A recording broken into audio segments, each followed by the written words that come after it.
Assalamualaikum warahmatullahi wabarakatuh. Om Swastiastu, selamat pagi, salam namo buddhaya.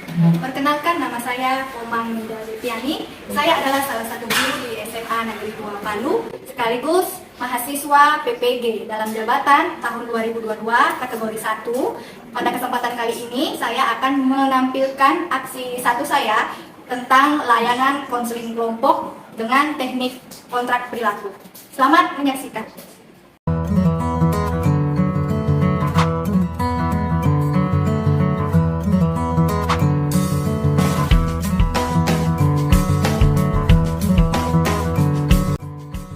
Waalaikumsalam warahmatullahi wabarakatuh. Selamat pagi semuanya. Pagi, Mem. Kurang semangat. Supaya semangat kalian tiru Mem ya. Tangannya nanti dikepal, baru saat Mem tanya selamat pagi kalian jawab pagi. Luar biasa. Bisa dimengerti? Bisa, Mem. Selamat pagi semuanya. Pagi, luar biasa. Oke, bagus sekali. Hari ini bagaimana kabar kalian? Baik, Mem. Baik ya.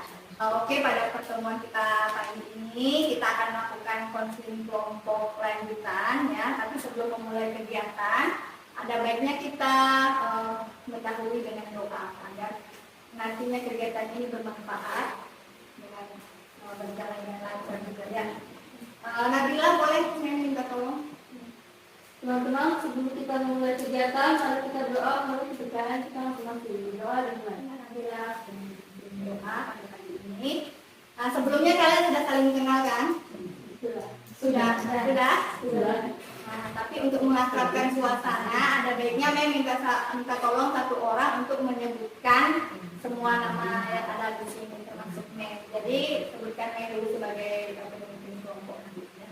Coba Happy. Pemimpin kelompok ada Menkomang, sedangkan anggotanya ada Ken, ada Cia, ada Fadil, ada Nabila, ada Faiz, dan saya sendiri Happy.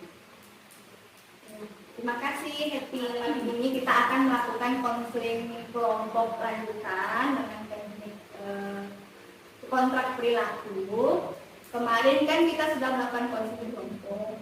Jadi Mem mau tanya, ada nggak yang masih ingat apa sih konseling kelompok itu? Ada. Oke, bagus sekali ya.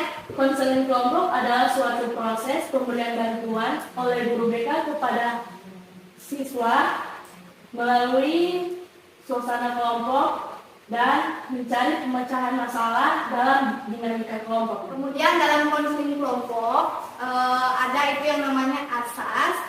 Jadi ada 4 asas. Yang pertama yaitu asas kerahasiaan. Kemudian yang kedua yaitu asas keterbukaan. Yang ketiga yaitu asas kesukarelaan. Dan yang terakhir yaitu asas kenormatifan. Nah, dari 4 asas ini yang ingin menekankan adalah asas kerahasiaan. Jadi nanti semua informasi yang kita bicarakan di sini, masalah yang kita bicarakan di sini sifatnya rahasia, tidak boleh dibocorkan ke orang lain. Jadi cukup kita bertujuh saja yang tahu. Kita ucapkan ikrar kerahasiaan. Jadi kalian tiru Mem ya, tangan kanan dikepal, kemudian diletakkan di dada sebelah kiri. Nanti kalian sebutkan nama kalian. Saya, misalkan Nabila. Saya Nabila. Kalau saya kan saya Komang. Setelah itu baru nanti kalian tirukan apa yang Mem sampaikan. Bisa mengerti ya? Oke, kita mulai. 1, 2, 3. Saya berjanji akan sanggup dan bersedia menjaga kerahasiaan segala informasi yang akan saya sampaikan maupun anggota lainnya. Terima kasih. Oke, pada hari ini juga Mem ingin kontrak waktu ya, kontrak waktu selama 45 menit saja untuk pertemuan kita kali ini. Jadi apabila belum bisa terselesaikan pada pagi ini sama kurang lebih 45 menit, kita akan lanjutkan lagi ke pertemuan selanjutnya. Oke, kita akan masuk ke kegiatan inti. Apakah kalian sudah siap? Siap, Em. Sudah ya. Oke, kita akan masuk pada tahap inti. Jadi kita sepakati permasalahan siapa yang kita angkat pada pertemuan kita kali ini. Mengingat lagi minggu lalu itu kan permasalahannya ada 3 ya. Yang pertama itu mengenai menurunkan kecemasan dalam mengikuti ujian akhir sekolah. Nah, itu permasalahannya dari Nabila. Kemudian yang kedua itu adalah tentang meningkatkan rasa percaya diri dalam berbicara di depan umum, baik di depan kelas maupun di lingkungan lain. Nah, kenapa kita angkat pentingnya kita angkat permasalahan ini untuk meningkatkan konsentrasi belajar? Kira-kira ada yang tahu nggak kenapa kita harus membahas ini? Ya, Pak Is. Pentingnya konsentrasi belajar bertujuan untuk memperoleh hasil yang optimal dibandingkan belajar berjam-jam tanpa konsentrasi. Oke, betul ya.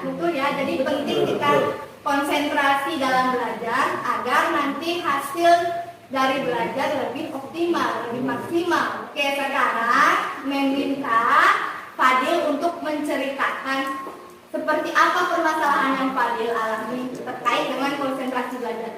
Silakan ya Fadil. Oke, jadi konsentrasi belajar saya terganggu karena dari dalam diri saya sama dari luar diri saya. Misalnya itu seperti cara guru mengajar. Biasanya kan guru mengajar itu ada yang menarik sama yang kurang menarik. Jadi biasanya itu kurang masuk dalam pikiran saya. Kalau di rumah Fadil, kalau di rumah bagaimana? Belajarnya bisa konsentrasi? Seringkali dia tidak. Oh, tidak juga.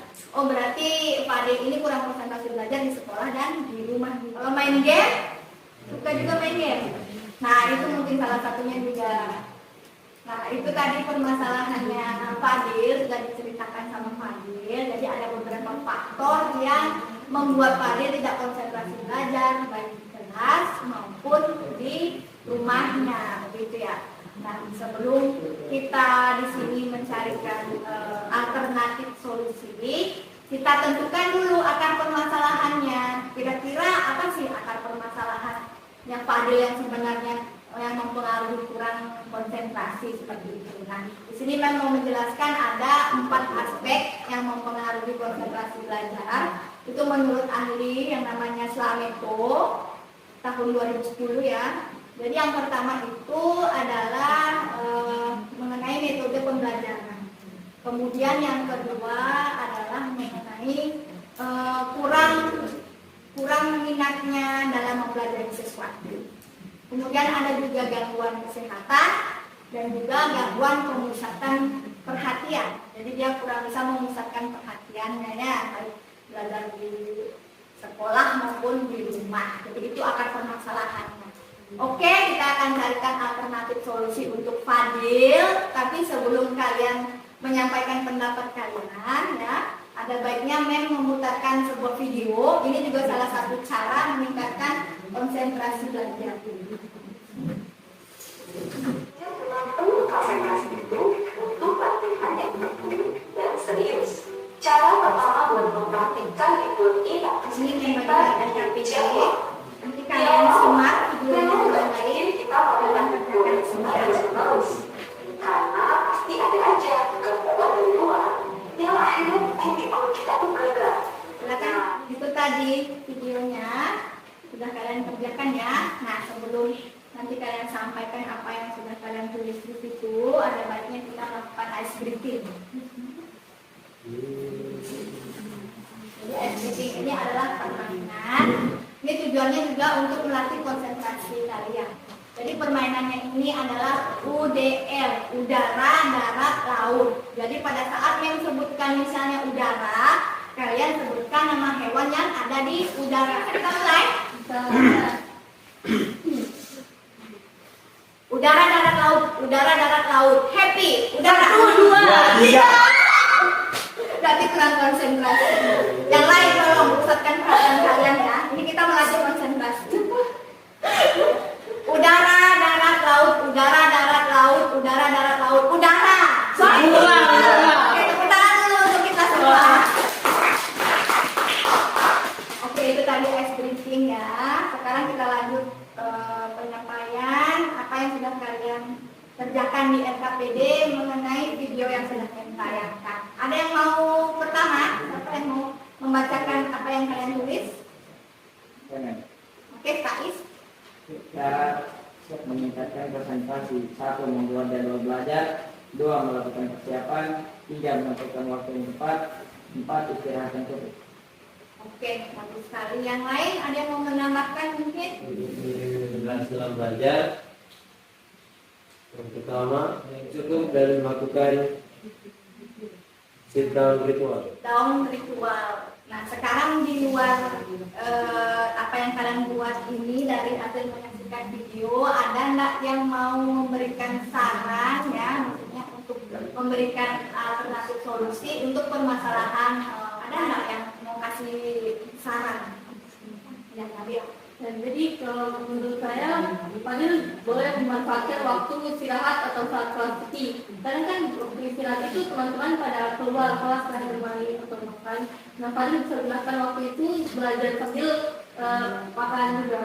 Jadi belajar saat suasana kelas lagi sepi, supaya Fadil bisa lebih fokus. Oke, terima kasih Nabila sudah memberikan pendapatnya ya. Fadil, yang lain misalnya tips juga atau cara supaya Fadil konsentrasi belajar di rumah. Sendiri sebaiknya di rumah kalau pengen memulai sesuatu sebaiknya HP diheningkan untuk bisa lebih fokus. Begitu saja. Oke, atau disimpan. Iya, disimpan. Dijauhkan. Dijauhkan. Itu mungkin pada saat malam hari mungkin kita belajar kan, kalau memang ribut mungkin. Kalau Fadil sukanya belajar pada situasi seperti apa? Saya lebih yang ke ini, soalnya kalau musik itu kadang juga Tidak fokus di rumah. Oke, berarti itu masuk ya sarannya tadi Cia, disimpan dulu HP atau dijauhkan seperti itu. Terus kamarnya bisa dikunci atau pas malam hari pada saat adiknya sudah tidur. Sekarang Mem ingin tahu dulu dari sekian solusi yang sudah ada, baik dari penayangan video maupun dari penyampaian pendapat dari anggota kelompok lain. Kira-kira nanti apa yang akan Fadil lakukan untuk meningkatkan konsentrasi belajar Fadil baik di sekolah maupun di rumah? Jadi mungkin yang saya akan lakukan untuk meningkatkan konsentrasi saya yaitu membuat jadwal seperti yang dibicarakan sama teman-teman saya, membuat jadwal, terus kemudian melakukan persiapan mungkin lebih yang menjauhkan handphone, terus menentukan waktu yang tepat ya seperti malam hari dan di waktu yang hening gitu. Terus sama yang istirahat yang cukup atau setahun ritual. Oke, terima kasih. Nah, itu tadi sudah disampaikan ya apa yang akan disampaikan, apa yang akan dilakukan oleh Fadil. Setelah ini ada baiknya kita menyimpulkan ya. Sebelum menyimpulkan, Mem punya kontrak karena ini kan kita menggunakan teknik kontrak perilaku. Jadi di sini Mem mempunyai sebuah kontrak, ya namanya kontrak ya. Jadi kalau misalkan dilanggar isi kontraknya otomatis akan memperoleh sebuah hukuman atau punishment. Nah, sebaliknya kalau berhasil dilakukan berarti dia akan mendapat penguatan dari Mem ya, reinforcement seperti itu. Nah, apabila semua yang sudah dituliskan di sini poinnya ada 5 ya, 1 sampai 5, kalau bisa dilaksanakan dengan baik, maka Fadil akan memperoleh reward seperti itu, hadiah. Nanti hadiahnya kita bicarakan ya, masih apa namanya istilahnya masih rahasia seperti itu. Ini dalam kontrak ini dimulai hari ini Fadil. Jadi hari ini tanggal 12 Desember tahun 2022 dan berakhir pada Januari, otomatis tanggal 12, waktunya itu 1 bulan, Januari 2023. Nah, nanti tolong Fadil tanda tangan ini, nanti Fadil simpan, Fadil lakukan apa yang ada di kontrak itu. Nanti kita semua akan mengevaluasi apakah Fadil bisa melakukan apa yang sudah dia dalam perjanjian itu, apa yang akan dilakukan sudah dilakukan dengan baik. Kita akan evaluasi apakah sudah ada peningkatan seperti itu ya. Nah, ini tujuannya kan untuk merubah perilaku Fadil ya. Jadi kita menetapkan tujuan dari awal itu merubah perilakunya Fadil Fadil yang kurang konsentrasi menjadi konsentrasi dalam belajar. Itu yang Mem harapkan. Jadi yang kedua hal penting ini, yang pertama yaitu hukuman atau punishment itu Mem tidak harapkan. Jadi mudah-mudahan itu tidak ya. Jadi yang fokusnya sekarang Fadil adalah keberhasilan. Itu dulu untuk kegiatan kita kali ini. Mungkin ada yang mau disampaikan lagi Fadil atau sudah cukup untuk pertemuan kali ini? Sudah ya. Nah sekarang Mem mau tanya dulu pesan dan kesan setelah kita melakukan konseling kelompok ini. Bagaimana pesannya dari Fadil ya, karena dia yang punya permasalahan pada pagi ini. Bagaimana pesan dan kesannya Fadil setelah melakukan kegiatan konseling? Saya terima kasih kepada teman-teman dan juga Menpora sudah membantu saya dalam mengatasi permasalahan saya. Terus saya mungkin kedepannya semoga saya lebih baik lagi dan teman-teman itu bisa saling membantu. Oke, makasih Fadil. Nah, sebelum kita tutup kegiatan pada pagi ini, kita beri aplaus dulu untuk diri kita sendiri. Oke, minggu depan berarti kita sepakati ya akan membahas mengenai meningkatkan rasa percaya diri. Itu masalah dari Faiz. Oke, itu tadi sudah selesai. Kita anggap selesai hari ini. Sebelum mengakhiri kegiatan pada pagi ini, alangkah baiknya kita simpulkan kegiatan kita yang sudah kita laksanakan, yaitu konseling kelompok dengan teknik kontrak perilaku. Ada yang bisa menyimpulkan kegiatan kita pagi ini? Oke, nah Faiz. Pentingnya berkonsentrasi agar kita bisa memperoleh hasil yang maksimal atau optimal. Dan ada cara meningkatkan konsentrasi, yaitu membuat jadwal belajar, melakukan persiapan, menentukan waktu yang tepat, atau mencari tempat yang nyaman, dan yang terakhir istirahat yang cukup atau shutdown gitu. Oke, bagus sekali ya. Tepuk tangan untuk Faiz. Oke, kita akhiri dengan doa. Nabila tadi memimpin doa, sekarang memimpin doa. Teman-teman, sebelum kita mengakhiri kegiatan, mari kita berdoa, menurut kepercayaan kita masing-masing. Berdoa dan doa. Oke, terima kasih semuanya sudah hadir pada kegiatan kali ini dan juga memohon maaf apabila ada salah-salah kata maupun perlakuan dari ini. Oke, kita ketemu lagi minggu depan.